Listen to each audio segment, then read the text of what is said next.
Hi, everyone, and welcome to another episode of the Reading Room Ruffians. This is our podcast for all things library, and that means we review books, talk of upcoming programs, tell you library stories, have guest speakers, and generally talk about things that happen in our library. We are a group of librarians from Jackson County, West Virginia, and Zach is joining us from Seattle, Washington. Today, we're going to do kind of a general book chat. We're going to talk about books we've read recently, do some book news, I guess, and we're also going to talk a little bit more about summer reading program. So I think we'll get started on that first. Okay, so summer reading. The theme this year is All Together Now, and I am in charge of both the toddler summer reading and the teen summer reading because I am the TNT specialist, and that's forever my name. For the toddlers, it's more just like a general story time. They come in, I read books to them, we do a craft, we blow bubbles, everybody's happy. I am planning on having a big bubble party at the end of it, so if you have a toddler and you're in the area, sign up because I will have 3 different time slots and we will be doing it on Mondays. So feel free to call the Ripley Library or message us on Facebook to sign up for that. Our teens, those are for teens and tweens. And the age range for that is from 10 years old all the way up to 18. We're going to be doing more team building activities. They'll have like little packets to take home to do. And I'm excited about it. I think it's going to be a lot of fun with them because I'm going to have them make like little TikToks and I'm going to have them do like a cooking challenge. It's just like a lot of different things where they have to work together to do these things, but it's still something fun. But yeah, so like I said, if you're in the area and your teenager wants to sign up, call or message us or come into the library. That's fine too. Sign-ups will start on May 15th. So by the time you hear this, I assume it will be right near the deadline. Probably. Because it goes until June 2nd. And at the end of my teens program, we're going to have a lock-in where we spend the night in the library. So that'll be fun. You want to talk about yours? Yeah, I do children's programming. I do from ages 5 to 12. So we have kind of an overlap between the kids and the teens, mainly for parents who have both, or if the kids kind of want to stay a little bit longer, they can, or if they want to move up early, they can. But we do that. And this year, we're going to be doing volunteer stuff. I've reached out to a couple of local community places that need help and volunteers. And so we're going to do that this year. I'm pretty excited about it. So far I have like the animal shelter. We also have the troop link that we have. We send stuff out to troops here. We have a box. And so I figured I'd reach out to them and do something for them as well. And then I also have elder care, sending cards like pen pals to the elder care. So that's a little bit of what we're doing. And then we also have adult programs. I don't run them, Amy does. But she, I think, is going to be heavy on crafting this year. So crafts are usually really popular at our library with our adults. So definitely look into that. Highly recommend Amy's crafting programs. I think that's all of us, isn't it? Yep. Yeah. That's it. So yeah, that's our summer reading program. And I will also have a lock-in for my kids. They don't stay overnight. It's like we stay until like 10:30 or something like that. Yeah. It's really, really dark. And we play hide and seek out in the library, which is a huge draw for the kids. So and a lot of screaming. Yes. Oh my gosh, they're so funny. It's great. Ravenswood still has their program going on too. And you can check out our website or Facebook page and find out what they're doing. But they're going with more of a community hippie vibe. So yeah. It'll be a lot of fun too. Yes. All right. Something else we would like to bring up is here in a few weeks, we will be having a local author come on. It's T.A. Spencer on the book. Okay. Yeah. So, I mean, when he's here, if he wants to tell you his real name, that's fine. But I just don't want to invade that privacy there. He wrote a book called Steel Faded. Carla has already read the book. I loved it. Absolutely loved it. And I mean, I watched this person grow up. So it was really fun to start reading the book, knowing who it was. But after about maybe the 3rd chapter, I had forgotten the fact that I knew the author and was just enjoying the book. It was really good. When I was done with the book, I actually mourned the characters. I was like, I miss them. Yeah. So I was really taken in by it. It's really good, and I'm excited to have him on to talk about it.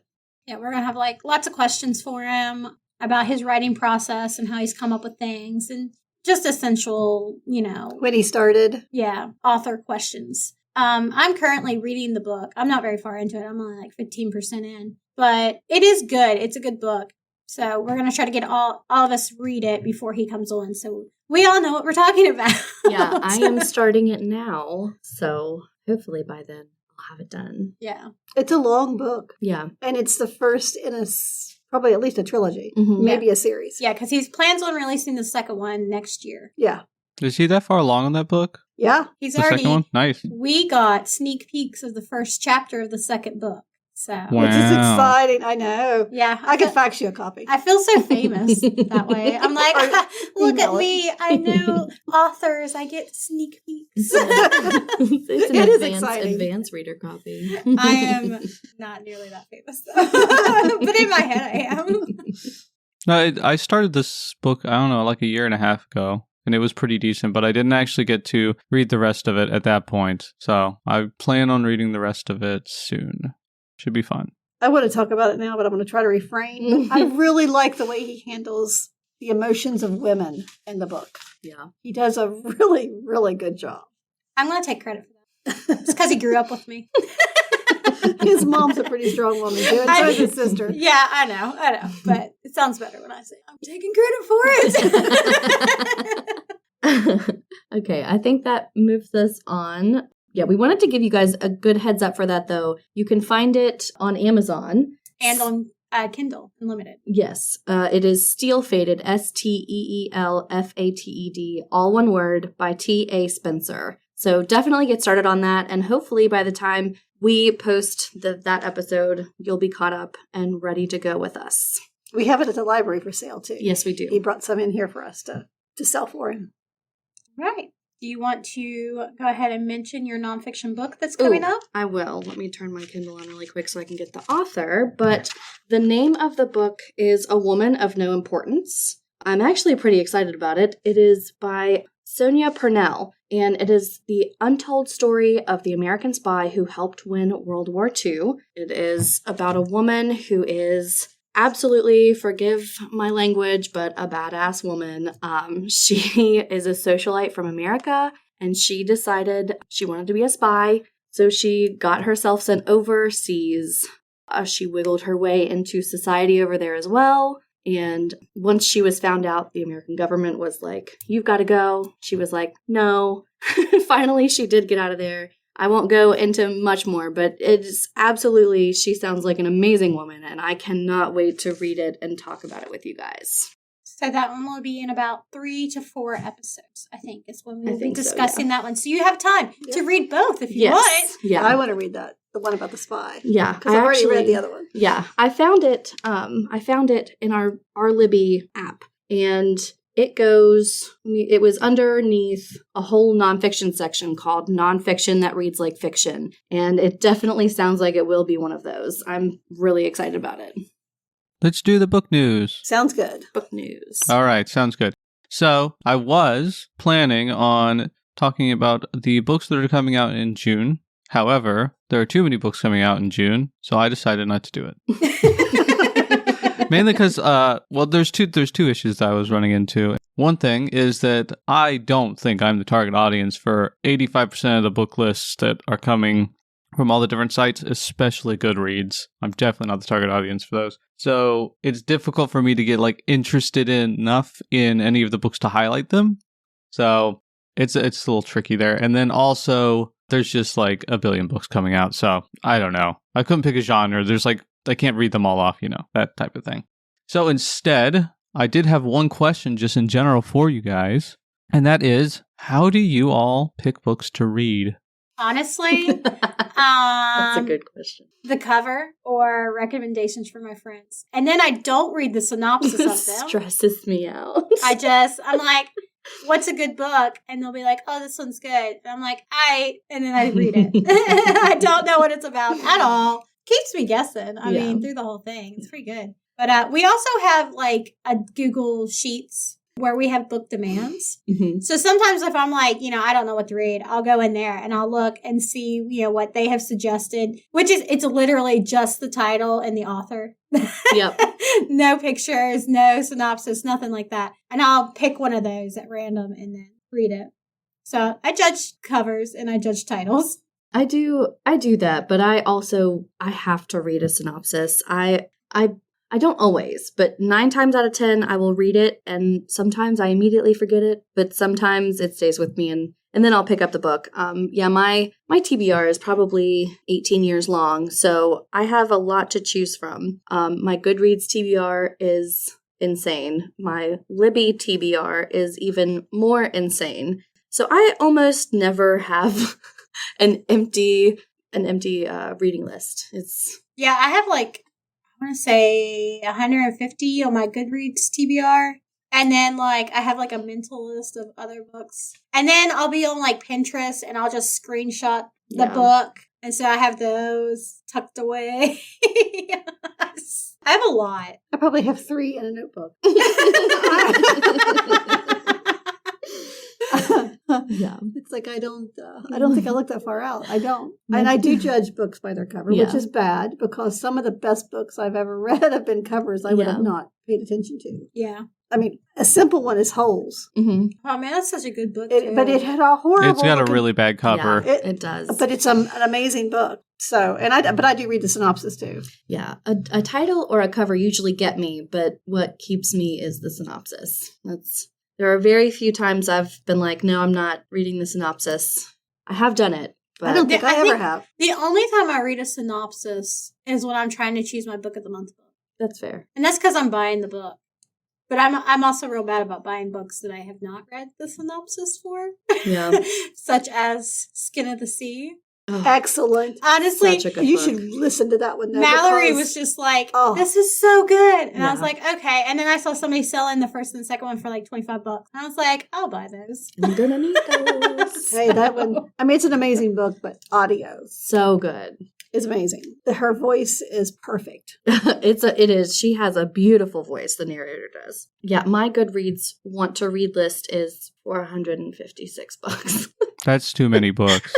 I'm gonna come out and say it. That's too many books. Yeah, I go through periodically my want to read, and I'll scroll through, and if something's not calling to me anymore, I remove it from there. And if I find it later, and I'm like, oh, I want to read that again. That takes too much time. Yeah, well, it's probably a good idea though. That's it what really I do. Is a good idea. Yeah, it is a good idea.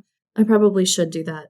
Because, just me as a person, I get overwhelmed so easily with huge things like that. Yeah. So I try to my Facebook friends on Facebook, I have 112 maybe because I regularly go through and delete people. I'd love to do that. Because I think I have too many friends on Facebook. I don't like people. I'm allergic to them. But I just, Wow. Not true. We talked about it this morning. What all. a place to work. And you guys love it. I love this job. I think you're making that. I love my toddlers. I love the teens and I love my job. But as a general rule, I don't like the public. Some really cool people out there in the public, though. Yeah, but then you gotta meet them. And that's that's the stress part. That is a chore. Gross. I don't like it. I already knowing people. If we could just get past that whole what is it, 3 to 6 weeks of getting to know somebody. Yeah, that's the worst part. It is. It's the worst. Okay, so I'm just gonna say most of the time for me, I get recommendations from people and I make them describe the book to me, and I don't read the synopsis. That's generally how I get them. I put stuff on my TBR on Goodreads. Haven't looked at it in years, I don't think. I just add them there and I never read those books. I'm not going to read a book if it goes on my TBR, basically is what I'm saying. That might be what mine is. I'll read other books because I'm like, oh, that sounds cool, and I don't put it on the TBR. But aside from that, yeah, book covers most of the time will sometimes catch me. Also, authors. If there's a specific author that I like, I will read basically everything they have ever produced in the history of the world. So I do that a lot. All right, so I just wanted to move on to the actual book news part because I got sidetracked on my first thing with this question. So the book news that I have is that I'm sure, as most of you have already heard, there is a HBO Harry Potter series coming up here at some point within the next few years. We don't know a ton about it yet because it was just announced on like April 12th, I think, 2023. So, but the only thing we know right now is that there's going to be one season per book is what they're suggesting, but it's also being released over the course of 10 years. So that math doesn't add up to me personally, but they must not be releasing it at the same time or they're doing multiple seasons per book. I'm not entirely sure. I don't like that at all. You don't like what at all? That is 10 years. That's too long. That's like a tenth of my life. That's too much. It should be, what, 7 years? Too much. No, they should film it all within 3 years and then release them all. Okay, but the kids have to grow up, though. You could be like a 13-year-old playing an 18-year-old. You know what? They have 30-something-year-olds playing 12-year-olds, okay? They can do it. Yeah, maybe they should just go backwards. So the reason that they claim they are making this series is that it's for a whole new generation of fans. Let's be honest, though, it's because Harry Potter is big news, and they think they're going to make a ton of money off of it, which I guess makes sense. I don't think they will, though. I don't know, I think they probably will. Despite everything, all the issues with J.K. Rowling, she's still got a bunch of people who read the books. Yeah. I mean, I still love the books. I still love all the Harry Potter stuff. I think she's the worst, but... I mean, I like the stuff too, but just from like the new standpoint of younger people, like I've heard a lot of younger people say, oh, it's that Harry Potter stuff. Yeah. And they're like not interested at all. Yeah. That's a good point. Yeah. I really think, and the older I've gotten, the more I've kind of leaned into this. Like there are more books to discover. Yeah. Like there are new books that we buy every day. Well, not every day, but you know, that are released every day. That's the dream. Yeah. Buying them every day. Buy them every day. No, but there are so many books and sometimes I wonder like why are classics like still really old classics? Do we have any new classics? Why don't we? And I often wonder about that. That's just an aside, I guess. But like there really are a lot of books out there that you could discover a whole entire series similar or better than or just different. Yeah, different than Harry Potter, than like Percy Jackson even. I mean, like I love Harry Potter. I will always have a special place in my heart for that, you know. I am a diehard Slytherin. Yeah, you would be. Same though. You know what? I'm a Ravenclaw. I am very proud of my Slytherin roots. That was a Gryffindor. I can handle these two.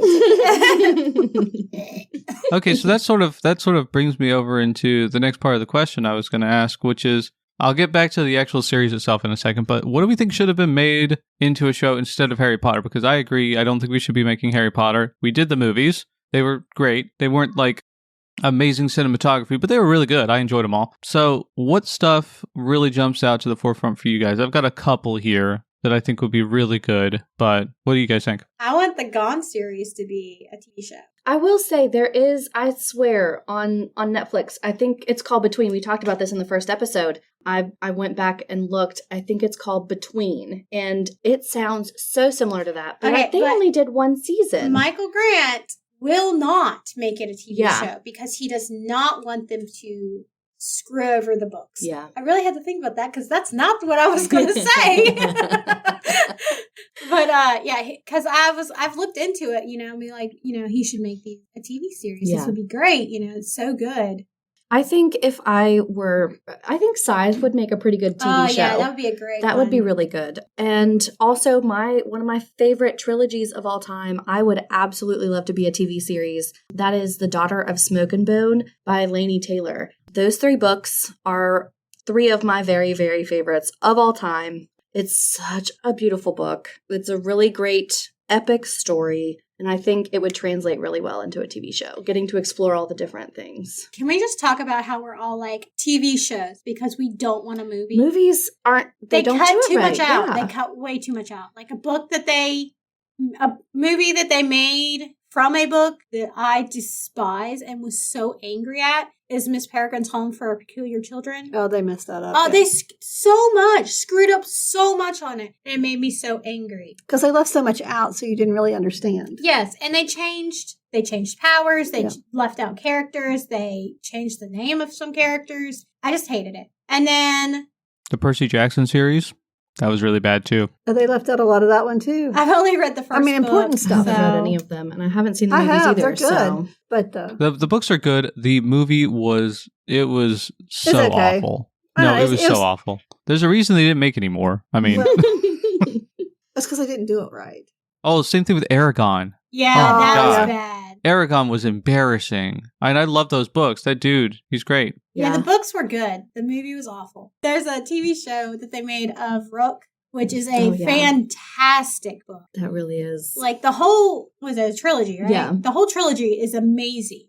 But like there was like simple things that they changed in there that I'm like, this is dumb. This makes no sense. This is not what happened. Because I watched, I think, the first 4 or 5 episodes. And I actually had to buy these on Amazon Prime to watch. Like they were like $2 an episode, but still.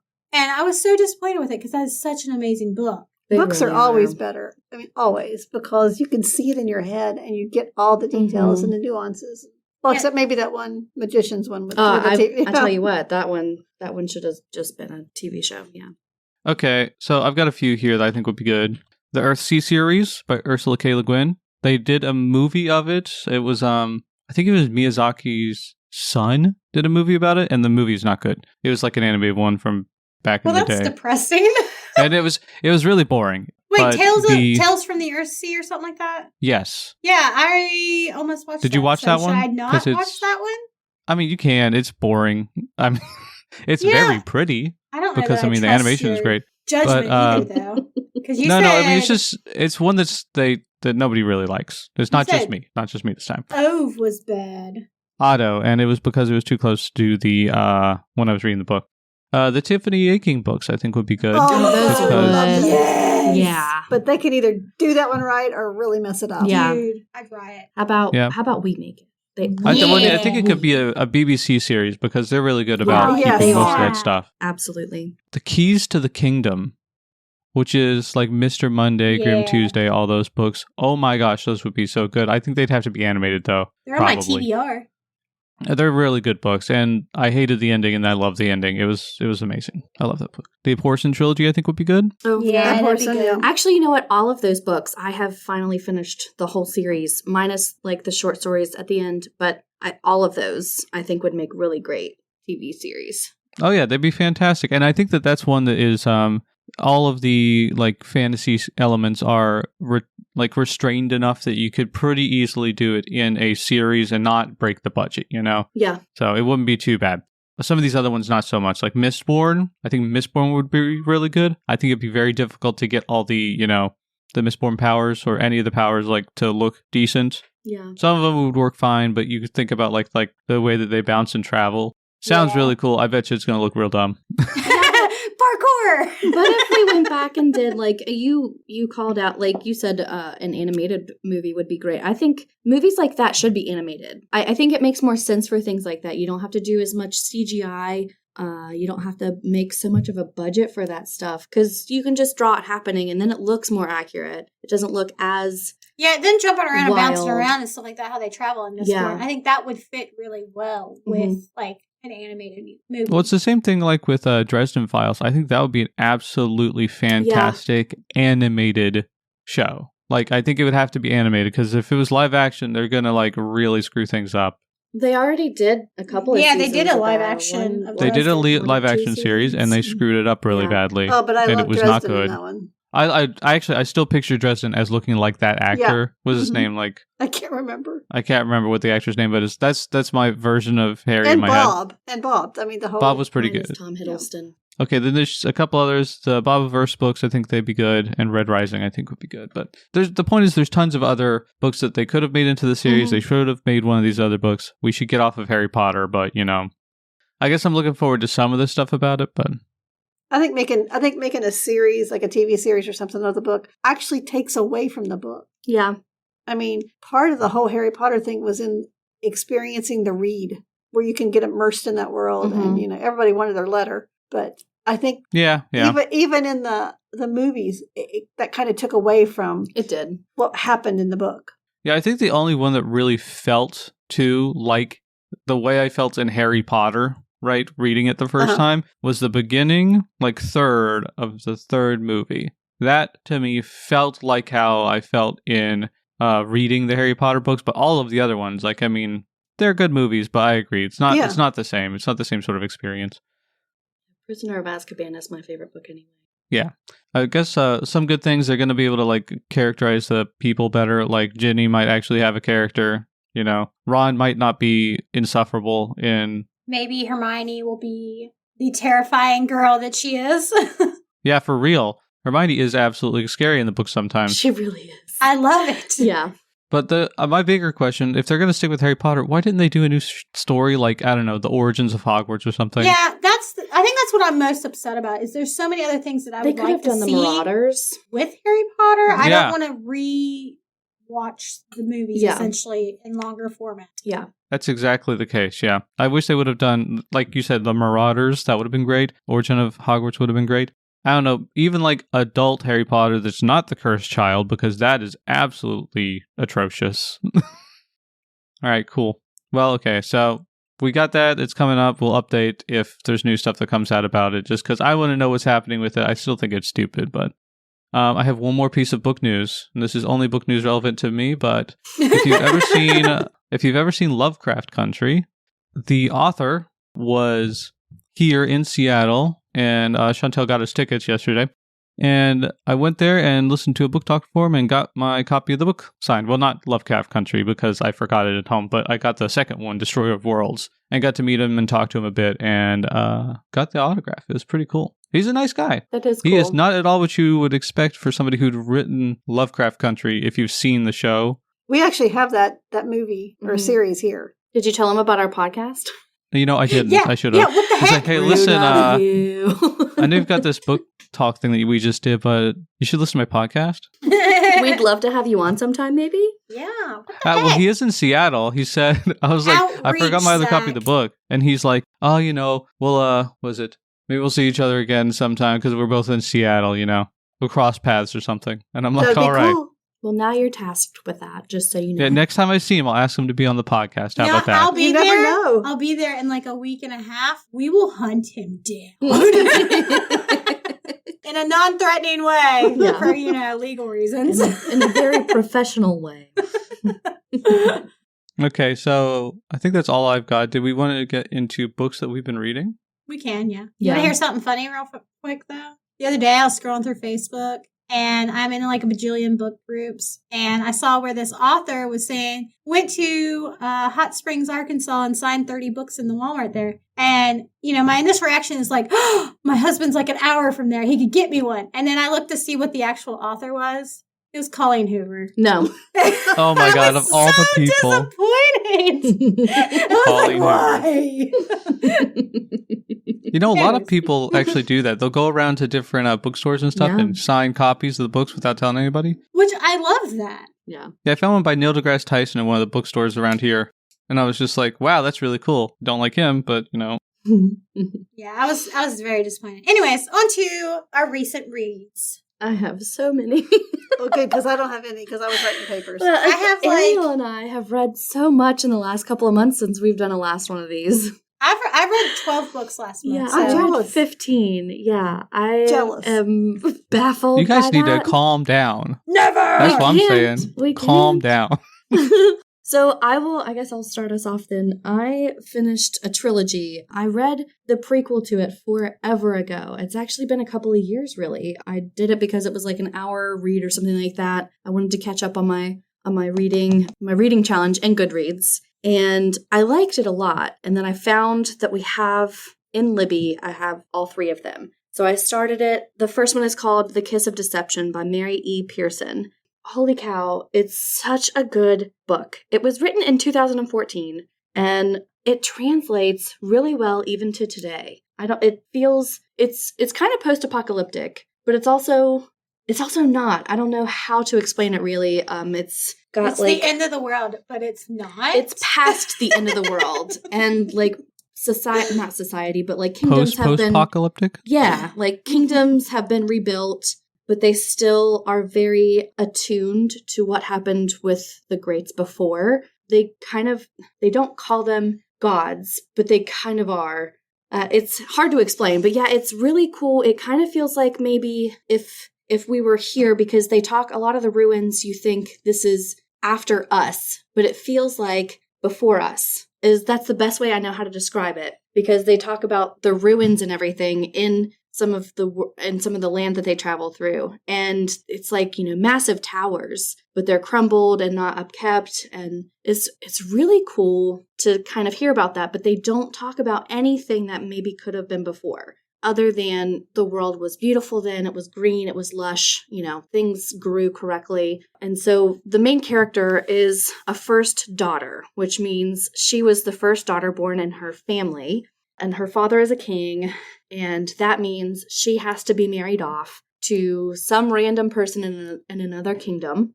And she wasn't the first child born, so just to clarify that, because I thought she was maybe the oldest child, but that is not the case. She had 3 older brothers, and she was the only one that had to be married off. All of her siblings could do whatever they wanted, and if she had been a second daughter, it would have been the same thing. But yeah, it's crazy, and she decides, I am not getting married. So she runs away with her handmaid, and the whole story continues from there. It's crazy, it's wild. All 3 books, I feel like I know what's going to happen, and then I never do.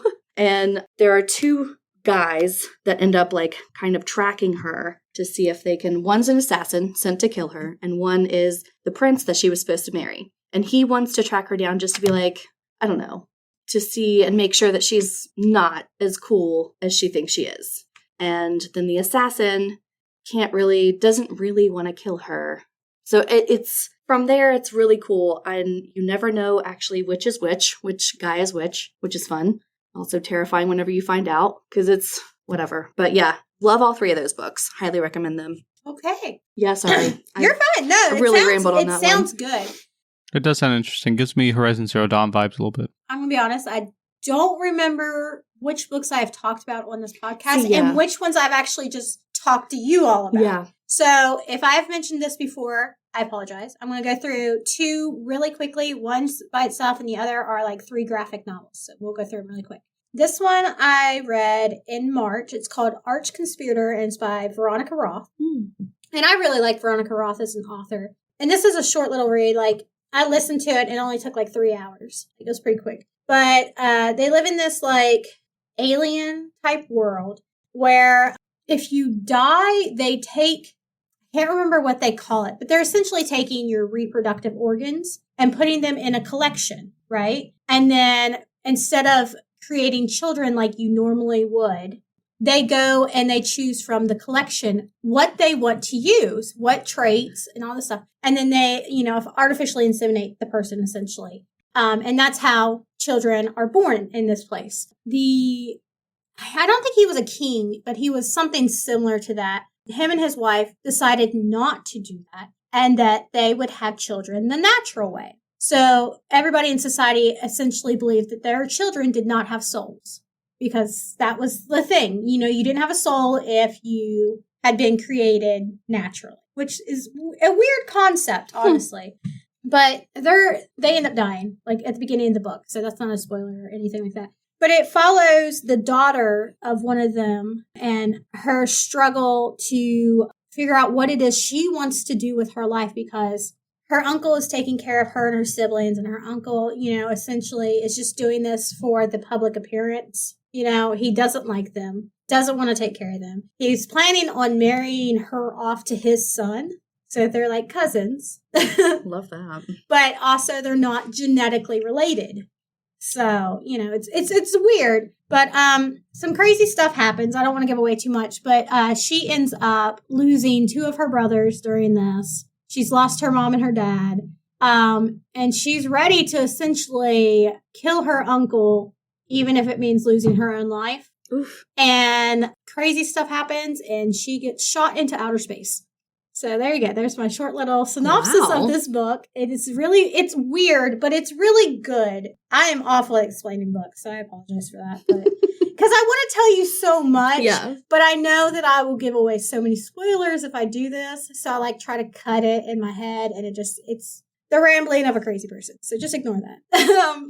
The other 3 that I want to touch on, they are graphic novels, and I read them on my Kindle. But it's the Tea Dragon Society books. They are so incredibly cute. It's just a very feel-good kind of graphic novel to read. There is all these different creatures. There's dragons. There's minotaurs, there's regular people, there's like, creatures that I don't even know what the names of them are. Yeah. But it follows this girl. What is her name? Do we remember? I don't remember. Let me see. I was going to also talk about these, so I'm glad you did too. Yeah, Greta is her name. Okay, so it follows the life of Greta. She is a blacksmith's daughter, and she runs into this guy who owns a tea dragon. Essentially, she went to return something to him and found out he had a tea dragon. And tea dragons are these tiny little dragons that are so friggin' cute. Oh my gosh. And they, when they're happy and healthy and stuff like that, they grow tea leaves, essentially. And when you brew the tea, you can see the memories of the dragon and the people who have brewed it. Mm-hmm.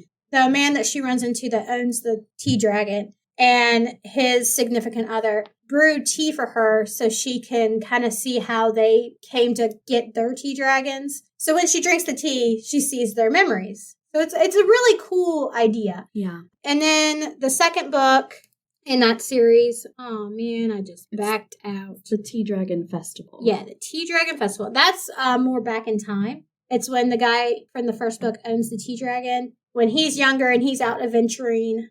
And there's a little town where this girl who goes out and harvests stuff finds a real dragon who is supposed to be guarding this town, but he has fallen asleep for 80 years. Yeah. And the whole town has a bunch of tea dragons running around in it. And they're like, yeah, they're little pains, but we love them, So, because they're real sassy and they're, dragons are very prideful anyways. And that does not stop these little tea dragons from being prideful just because they're small. Chihuahuas of the dragon world. They essentially, yeah, I love them. They're so cute. And how she describes them in the end, the little run through of them. I want every single one. Oh, I know. They're so cute. And the artwork in the books is so pretty. She does so well. And then the third one is called The Tea Dragon Tapestry. And that goes back to Greta and her friends and, how she becomes an apprentice to a really world-renowned blacksmith. And her friend, comes to terms and gets some of her memories back that she had lost by drinking some of this tea and stuff like that. So it kind of comes full circle. I mean, it's a really good little series. Okay, Zach, do you want to talk about a book now that I've rambled? I dozed off there for a minute. Rude! Let me see here. I'll briefly say that I read the rest of the Scythe books. Well, I read the main ones in the trilogy. I haven't read Gleanings yet, but I read The Toll and Thunderhead. They're both very good. I didn't think they were as good as the first book. Overall, I was happy with the way the story went. And if you liked the first one, read the other two. They're fantastic. I did finally figure out why they can't go to space. Not 100% convinced by it, but that's okay. Read Gleanings now. Yeah. Other books I've read recently, Under the Whispering Door that by was T.J. so Klune. good. That was such a good book. Oh my It was gosh. very good. I still like House in the Cerulean Sea more, but this was also very good. I like the fantasy setting a little bit better in that one than in Under the Whispering Door. The whole point of this one is basically you've got this lawyer dude, he dies, and it's about his interaction with what this guy is, he's called a ferryman. And basically it's their interactions in a tea shop. So, you guys are talking about tea, I'm talking about tea too. It's amazing how that synchronizes, right? Tea is the topic today. So yeah, it's just about their interactions. All the characters are really fun. It's a nice little sort of self-contained story. Everything happens in the tea shop because he can't actually leave the tea shop, the main character. And I just really enjoyed it. I still think House in the Cerulean Sea is better, but the only issue I have with T.J. Klune's writing is that, especially after you've read at least the first book, like Under the Whispering Door, it was pretty obvious what was going to happen in this one. That doesn't mean it wasn't good. It's just that both books felt a little samey to me. He has other books that aren't like that, and I haven't read them yet, but they sound apparently nobody's read them yet. Wildly different. They sound wildly different than any of than Under the Whispering Door or House in the Cerulean Sea. Yeah, they're apparently a lot more serious. Yeah. I'm kind of interested in getting to those because some of them sound very sarcastic and some of them sound more serious. Under the Whispering Door and House by the Cerulean Sea are part of his feel-good series. Yeah. Yeah, his feel-good books are very samey. Like, I just actually got the third book that he has. That Ariel, didn't you read this a few months ago? I don't know. What's it called? I don't know. It's the reason I was hoping you would tell me. I don't know. In the Lives of Puppets? Oh, I haven't read it yet. It is You were on my just talking list. about that. It's still on hold or something. No, that's the Secret Society of Teen Treason or something okay. like that. Well, that just came out recently. I'm going to read that. Yeah, it just came out. I got to put it on hold so I can listen to it because a lot of people have read it so far, I think, and they really liked it. I've seen good reviews for it. All right, so I got two others real quick. The Only Good Indians, I am reading that currently. It is not my cup of tea yet. We'll see how it goes, but I'm reading it for a book club. So, woo. It's not great so far. And then the last one I wanted to talk about, which we read for a different book club, and I know you two read, is Thistlefoot. Oh, yeah. I almost brought that one up when I was talking. I thought. Yeah, so Thistlefoot is it's a story about a couple of siblings who have some like sort of strange powers, and their house that they have, which is basically it's a house that can run around with legs. It's Baba Yaga's It's pretty house. fun. It's got chicken legs. So if you guys are at all familiar with Baba Yaga from like, I don't know, I guess you call it mythology. Yeah, Slavic mythology. It's a pretty interesting little story. You got this old lady who lives in a house with legs. Presumably this is the same house with legs. The kid's last name is Yaga. So you can sort of like piece some things together there. But they have some powers. There's a bad guy who comes over from, I think it's Russia, right? Mm-hmm. And they have to deal with him. That's pretty interesting. They call him the Long Shadow Man, which is kind of ominous sounding, but also kind of silly sounding to me. And the way that the world works is if there is a traumatic or like big deal event that happens around buildings or streets or whatever, they can come to life, which is a little strange. I love it.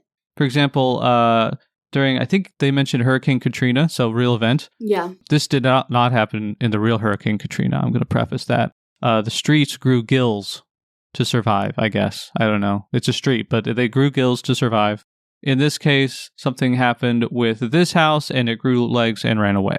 So I'm not going to spoil anything about that, but overall it was a really good book. I didn't think the story was top tier, but I love the setting. I love the characters and I liked the writing a lot. Like the prose was excellent in that book. And it's got all these really great pieces, but for some reason the story just didn't grab me as much. Overall, it's a good book though. I gave it 4 stars. So I gave it 5. I can't not. I think that's all the ones I got right now. Well, you guys give out stars like candy, so. Yeah, I do. I'm not really sorry about it. But I am not at all. I will say no. though, if it gets less than 5 stars, that really, or really if it gets less than 4 stars. Yeah, if it gets that really 3 or means below, it's it's not a good book. So I finished the Abhorsen series for books 4, 5, and 6, Clariel, Golden Hand, and then Terciel and Eleanor. And I have to say, I absolutely loved all of them. I am sad that there are no more books in this series. I loved how everything in these books worked together, even if it was before, even if it was after. Clariel probably hurt me the most out of this whole series. Oh, no, don't tell me that. It wasn't like it. I don't know how else to explain it other than I just want to say that is how an origin story should be done. I'm going to leave it at that. It was amazing. I'm getting ready to read that one. Yeah. It was very good. I loved all 3 of those books. Every single book in that series got 5 stars. Like it wasn't bad. It was wow. Just They need to read those books. They're very, very good. And then I also just finished The Very Secret Society of Irregular Witches by Sangu Mandana. And I will say that one kind of feels House on the Cerulean Sea-ish, but it's a little bit more rom-com-y.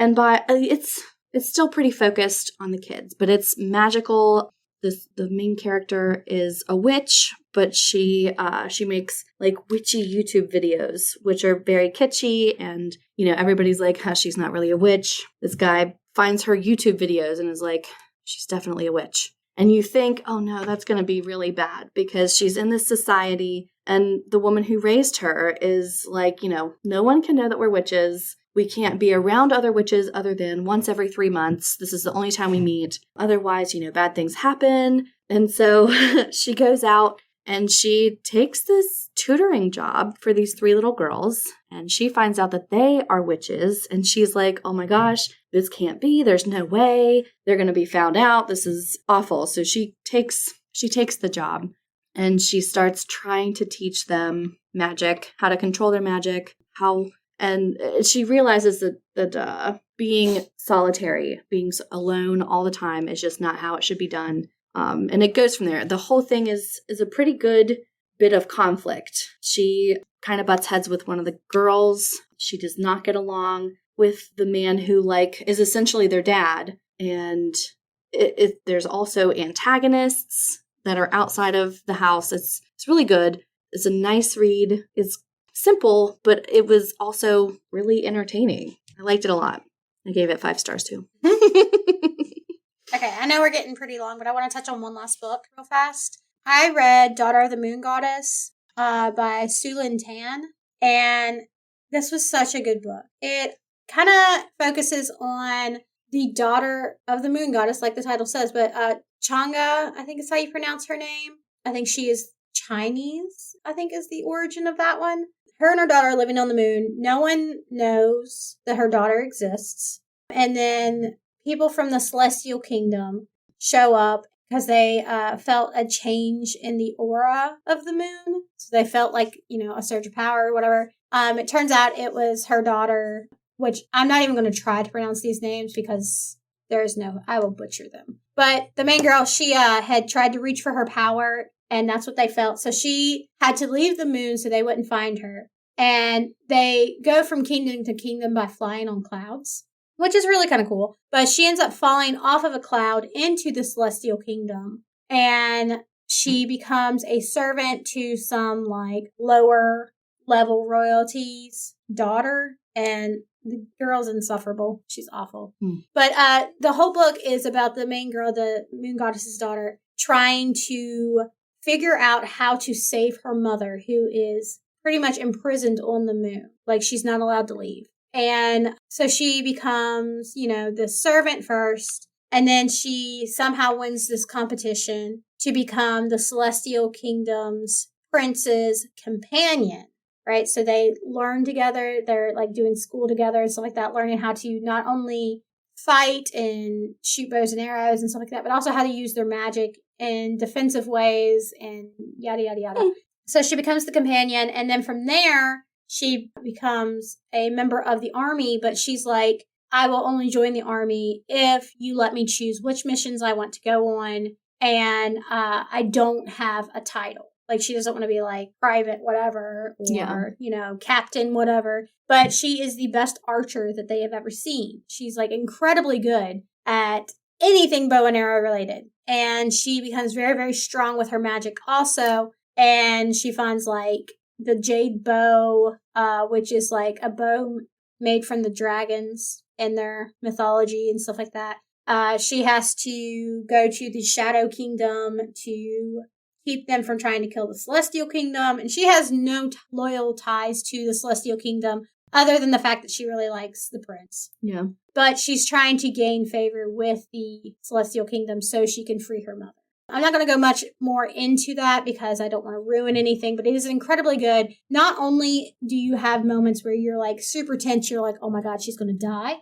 There's also some romantic aspects in it, but it does not overpower the story at all. And every time I thought something was going to go right for her, something awful happened to her. And I felt so bad for her. And I was I just want you to have a happy ending. But I haven't read the second book yet. The second book is part of the Sun Warrior, I believe it is. But she's still one of the main characters in the book. So I'm excited to see where that goes. It's definitely a good read, and y'all should read it. I thought it when I read. I can't remember who wrote A Man Called Ova. Frederick Backman. Mm-hmm. Anyway, another one of his books. Yeah. My grandmother said to tell you she's sorry. Oh, yeah. Really quick, it's a good book. If you liked A Man Called Ova or Ove, you'll like this one. Uva. Okay. It was, I can't remember. It's we said it so many different ways. It's whatever. If you like that one, it's the same type of book, but it's told from the perspective of a 7-year-old girl and her interactions with her grandmother. And basically the entire book is on the impact of one person on the lives of so many other people. Yeah. It's definitely worth reading. It's a good one. All right. We need to pick our deep dives too, so that people can, our listeners can have a chance to read them and go over it with us. Yeah. I mean, I'm sure Steel Fated will be the one because of Travis. Yeah. But I don't know if it's going to be a deep dive so much or just a interview. So what's our next? Our next deep dive book. Yep. Oh man, I'm not prepared. I'm not either. You should have told us before. I just now thought of. I thought the one that Mallory was talking about. Her nonfiction. No, not the nonfiction. The one she just recommended. Oh man, The Kiss of Deception. I don't know which one. That first. It was one the I first one you mentioned? talked about. Yeah, I'm okay with that.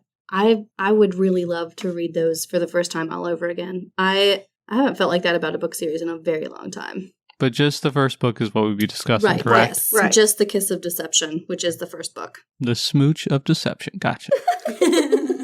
Speech of Lies. And that's Mary E. Pearson. Pearson. So for all of our listeners, you can get started on that one, and when we deep dive into it, you can join in maybe or comment. We've now grown your TBR by 3 today. You're welcome. Amazing. Okay, I got one final book real quick. And mine's going to be actually brief, unlike your guys's. Mine was brief.